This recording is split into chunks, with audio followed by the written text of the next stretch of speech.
ಮತ್ತು ನೀತಿವಂತರಾಗಿ ಜೀವಿಸುವಂತೆ ಆತನು ನಮ್ಮ ಪಾಪಗಳನ್ನು ತಾನೇ ತನ್ನ ದೇಹದಲ್ಲಿ ಹೊತ್ತುಕೊಂಡು ಮರಣದ ಕಂಬವನ್ನು ಏರಿದನು. ಇಲ್ಲಿ ಆತನು ನಮ್ಮ ಪಾಪಗಳು ಸಂಗೀತದಲ್ಲಿ ನಾವು ನೀತಿವಂತರಾಗುವಂತೆ ನಮ್ಮ ಪಾಪಗಳು ತಾನೇ ತನ್ನ ದೇಹದಲ್ಲಿ ಹೊತ್ತುಕೊಂಡು ಮರಣದ ಕಂಬವನ್ನು ಏರಿದನು.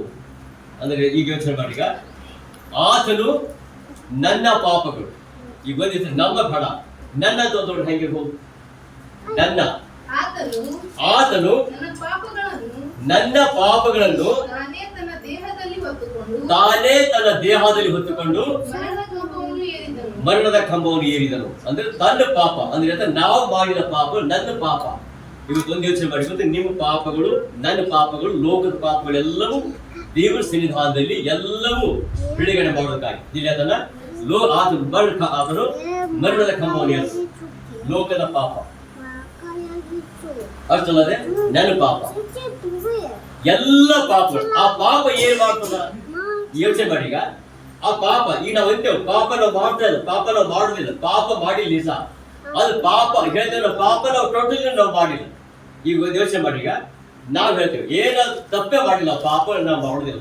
ನಾವು ಮಾಡಿಲ್ಲ, ಯಾರಿಗೆ ನಾವು ಕೊಲೆ ಮಾಡಿಲ್ಲ, ಯಾರಿಗೆ ಮೋಸ ಮಾಡಿಲ್ಲ, ಯಾರಿಗೆ ನಾವು ಮಾಟ ಮಂತ್ರ ಮಾಡಿಲ್ಲ, ಯಾರಿಗೆ ನಾವು ಏನು ಮಾಡಿಲ್ಲ. ಆದ್ರೆ ನಾವು ಏಮಟ್ಟ ನಾವೆಲ್ಲ ಪರಿಶುದ್ಧರಾಗಿದ್ದೆವು. ಕೊಲೆ ಮಾಡೋರು ಬೇರೆ, ಪಾಠ ಮಂತ್ರ ಮಾಡೋರು ಎಲ್ಲ ಪಾಪಿಗಳು, ನಾವು ಮಾತ್ರ ಪಾಪಿಗಳ. ಹಿಂಗೆ ನಾವು ಪಾಪಿಗಳಲ್ಲ.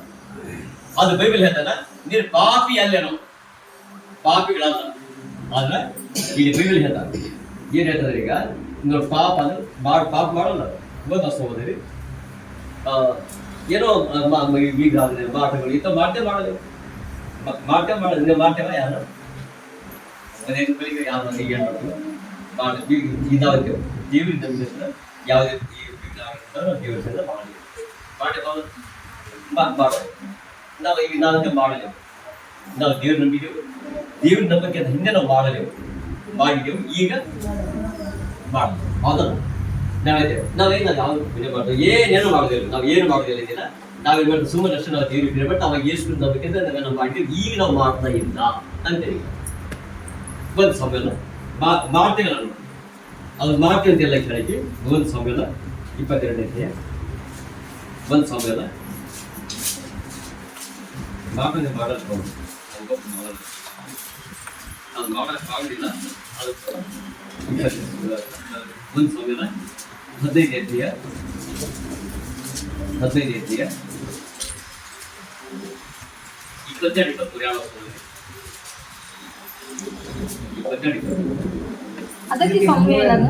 ಅದಕ್ಕೆ ಸಮ್ಮೇಳನು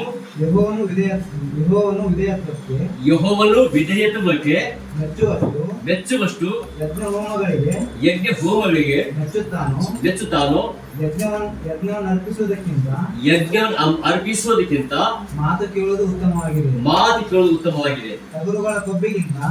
ಟಗರುಗಳ ಕೊಬ್ಬಿಗಿಂತ ವಿಧೇಯತ್ವವು ವಿಶೇಷವಾಗಿದೆ. ಅವಿಧೇಯತ್ವವು ಮಂತ್ರತಂತ್ರಗಳಷ್ಟೇ ಕೆಟ್ಟದಾಗಿರುವುದು. ಹಠವು ಮಿಥ್ಯಾಭಕ್ತಿಗೂ ವಿಗ್ರಹಾರಾಧನೆಗೂ ಸಮನಾಗಿರುವುದು. ನೀನು ಯೆಹೋವನ ಮಾತನ್ನು ತಳ್ಳಿ ಬಿಟ್ಟಿದ್ದರಿಂದ ಆತನು ನಿನ್ನನ್ನು ಅರಸುತನದಿಂದ ತಳ್ಳಿ ಬಿಟ್ಟಿದ್ದಾನೆ ಎಂದು ಸಾಕು. ಇಲ್ಲಿ ಅದನ್ನ ಯೆಹೋವನು ವಿಧೇಯತ್ವಕ್ಕೆ ಮೆಚ್ಚುವಷ್ಟು ಯಜ್ಞ ಹೋಮಗಳಿಗೆ ಮೆಚ್ಚುತ್ತಾನೋ. ಯೆಹೋವನು ಯಜ್ಞ ಹೋಮಗಳಿಗೆ ಯಜ್ಞ ವಿಧೇಯತ್ವಕ್ಕೆ ಮೆಚ್ಚುವಷ್ಟು. ಅದು ವಿಧೇಯತ್ವ ಅಂದ್ರೆ ಹೆಂಗ ವಿಧೇಯತ್ವ